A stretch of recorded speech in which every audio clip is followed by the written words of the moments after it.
김하늘 양을 살해한 혐의를 받는 40대 교사에 대한 대면 조사가 차질을 빚고 있습니다.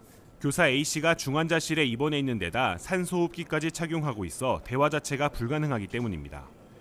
전담 수사팀은 대면 조사가 피의자 건강 상태로 인해 시간이 걸리는 만큼 주변인에 대한 수사에 집중하고 있습니다. 특히 해당 학교 교사 등 10여 명을 참고인 신분으로 소환 조사한 것으로 알려졌습니다. 수사팀은 학교 관계자에 대한 조사를 벌인 것은 맞지만 정확한 대상과 인원은 수사 중인 사안으로 알려줄 수 없다고 설명했습니다.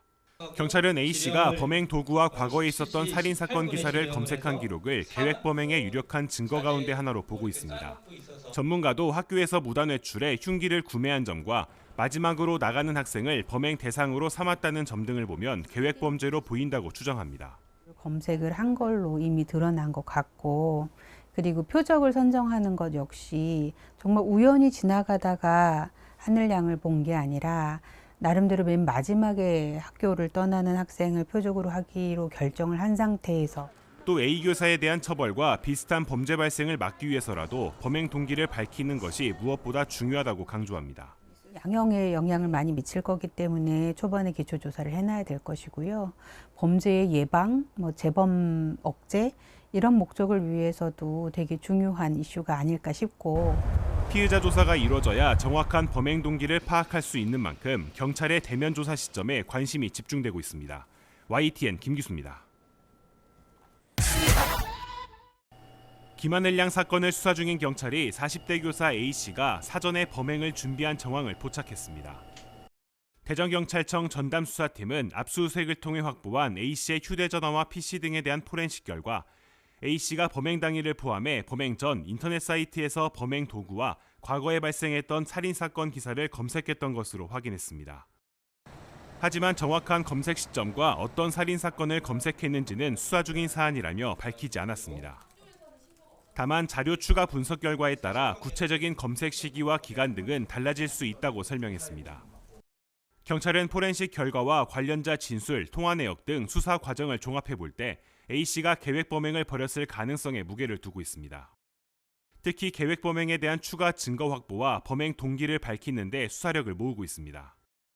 수사팀은 압수수색을 통해 확보한 A씨의 병원 진료 기록과 가정, 직장 생활 등에 대해 광범위하게 조사하고 있다고 설명했습니다. 이를 통해 어떤 부분이 A씨의 범행 동기에 영향을 줬는지 등을 살펴볼 계획입니다. 경찰 수사에선 사실상 하늘 양을 살해한 혐의를 받는 교사에 대한 피의자 조사만 남은 상황. 하지만 중환자실에 입원 중인 교사 A씨가 여전히 산소호흡기를 착용하고 있어 경찰의 대면 조사는 당분간 쉽지 않아 보입니다. YTN 김기수입니다.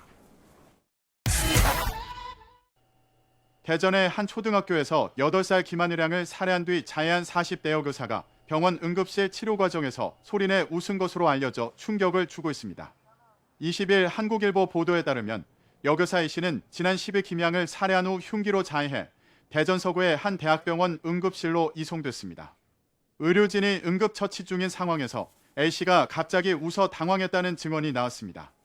이후 A씨 치료와 관련해 내부적으로 함구령을 내렸으며 진료 기록도 담당 의사와 간호사만 볼 수 있도록 조치했습니다. 전문가들은 A씨의 이 같은 행동을 반사회적 인격장애 가능성으로 분석했습니다. 신희진 연세대 정신의학과 교수는 우울증은 기분 조절을 잘 못하는 장애일 뿐 끔찍한 범행 후 웃었다면 폭력적 이상범죄의 성향으로 볼 수 있다고 설명했습니다. 경찰 조사에 따르면 A씨는 범행 전 인터넷에서 흉기를 검색하고 과거 살인사건 관련 기사를 찾아본 것으로 확인됐습니다. 현재 A씨는 정맥 봉합 수술을 받고 산소 마스크를 착용 중이며 대면 조사는 아직 어려운 상태입니다. 경찰은 전자기기 포렌식 결과를 분석해 범행 경위를 파악할 방침입니다. 김하늘 양 사건을 수사 중인 경찰이 피의자 40대 교사가 계획적으로 범행을 저질렀을 가능성에 무게를 뒀습니다. 대전경찰청 전담수사팀은 현재까지의 수사 내용을 볼 때 교사 A씨가 계획적으로 범행을 저지른 것으로 보고 있다고 밝혔습니다. 수사팀은 A씨의 휴대전화 포렌식과 주거지 등의 압수수색을 통해 계획 범행 여부와 범행 동기, 시간 등을 입증할 수 있는 자료들을 상당 부분 확보해둔 것으로 전해졌습니다.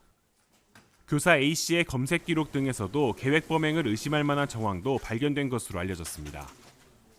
수사팀은 구체적으로 어떤 증거들이 수집됐는지는 수사 중인 사안으로 알려줄 수 없다면서도 수사 자체는 상당 부분 진행됐다고 밝혔습니다. 또 수사에 투입된 프로파일러를 통해 범행 전후의 정황과 교사 A씨의 행동 패턴도 종합적으로 분석하고 있습니다. 문제는 제대로 된 피의자 조사에는 상당 시간이 소요될 것으로 보인다는 점.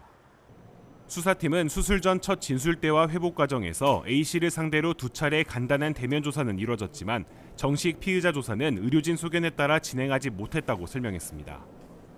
여기에 건강 상태가 악화돼 다시 산소호흡기를 착용하고 있어 대화 자체가 불가능하다고 덧붙였습니다. A씨의 회복 상태가 수사 속도에 영향을 줄 것으로 보이는데 체포영장도 건강 상태에 따라 집행 시점이 결정될 전망입니다. YTN 김기수입니다. 학생들이 부모님의 손을 잡고 학교로 들어갑니다. 김하늘 양 사망 사건으로 휴교 조치가 내려진 이후 일주일 만에 등교가 이뤄졌습니다. 학교 주변에는 기동 순찰대 등 경찰이 배치됐지만 학부모들은 여전히 불안한 마음을 감추지 못합니다. 모르는 선생님한테는 가지 말고 바로 교실이랑 돌봄 교실에만 있고 바로 나와라 이렇게 얘기해줬거든요. 아이들 혼자 다니지 않도록 좀 신경 써주셨으면 좋겠고. 등교한 학생들은 1시간가량 애도 교육을 받았고 희망자에 한해 심리 상담이 이뤄졌습니다.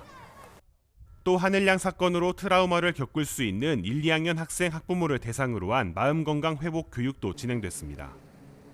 충격보다는 조금 무서워하긴 하더라고요. 아이 한번 상담 한번 받고 교육 한번 받고 하는 게 낫지 않을까 싶어서 그래서 등교시켰어요.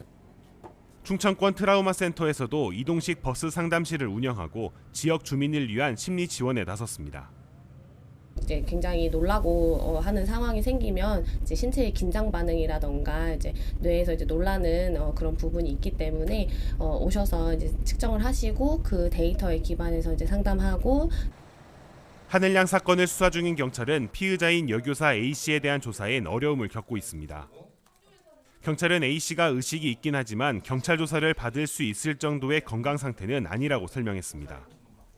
다만 피의자의 휴대전화와 주거지 등에 대한 압수수색 자료를 바탕으로 범행 동기 등을 수사하고 있다고 밝혔습니다.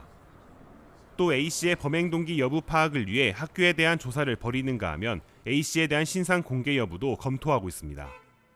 YTN 김기수입니다.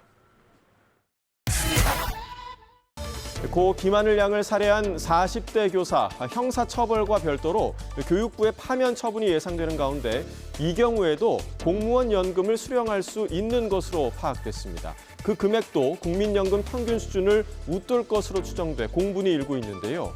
공무원 연금법 규정을 한번 좀 보도록 하겠습니다. 자, 공무원과 교직원 징계는 견책, 감봉, 정직, 강등, 해임, 파면으로 이렇게 나뉩니다. 자, 자격만 박탈되는 해임과는 달리 파면은 자격 박탈과 함께 퇴직급여와 퇴직수당을 감액하게 됩니다. 5년 미만 일한 경우에는 25%, 또 5년 이상은 50%가 줄어들게 됩니다.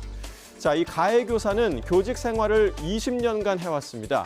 2005년에 일을 시작한 20년 차 교원의 공무원 연금은 약 200만 원가량으로 추산이 되고 있는데요. 따라서 이 교사는 파면 징계를 받더라도 여기서 50%가 감액된 약 100만 원가량의 연금을 65세 이후에 매월 받을 것으로 보입니다.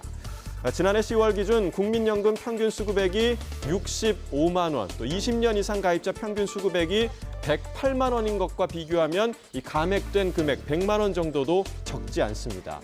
공무원 연금의 연간 연금 지급률이 계속 낮아지는 추세긴 하지만 국민연금에 비해서는 여전히 높기 때문인데요. 그나마 국민연금과 달리 범죄에 따른 연금 수급에 제한을 두는 건 공무원의 품위 유지 및 성실 의무를 강제하기 위해서입니다. 다만 형법상 내란, 외환 등의 극도로 제한적인 경우가 아니고서는 이 연금 수급권 자체가 박탈되지는 않는데요. 이번 사건을 계기로 중범죄를 저질러 파면당한 공무원에 대해서는 연금 수급권 박탈 등 더 강력한 조치가 필요하다는 목소리가 나오고 있습니다. 지금 이 뉴스였습니다.